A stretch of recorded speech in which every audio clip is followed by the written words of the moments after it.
Hello my friends at Mile High. This is the second video in our Ideal Team Player series. I hope you enjoyed the first one where we talked about humility and trust. Today we talk about the second important attribute, that of being hungry. A hungry team player doesn't need to be pushed by a manager or a peer in order to serve and lead well. They do it because they genuinely care. They're also careful to make sure that work doesn't take over and monopolize their life so much that they're out of balance.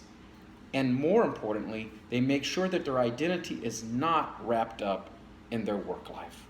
I hope you'll think about that and continue to grow and work on all of those things that are important about being a great team player. I also wanted to remind you that we talked about trust, and I hope that you worked on that this past week, working on your trust accounts. You might remember that diagram that I showed you about the importance of the speed of trust. Remember that where trust is high, initiatives and strategies move swiftly, profitability goes up. And the inverse is also true. Where trust is lacking, things get bogged down, strategies and initiatives take forever to get moving or don't move at all, and profitability sinks. You know, one of the important parts of being a trusted team player is having integrity. You know, it's not just about honesty, it's about living a congruent life and walking out your talk.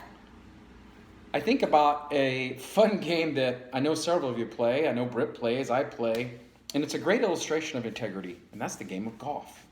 You know, when you're playing golf, I could hit my ball way off into the woods, and Britt and I could be playing together, and he could be in the fairway or on the other side of the fairway.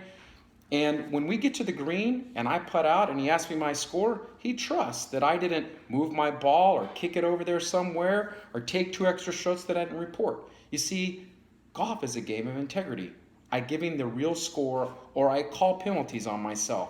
Very few games are like that. Most people have referees and so forth watching. But in golf, you trust yourself. So think about that as you are developing trust this week at Mile High Express. Can't wait to see you in a few weeks. Have a great week of success and purpose.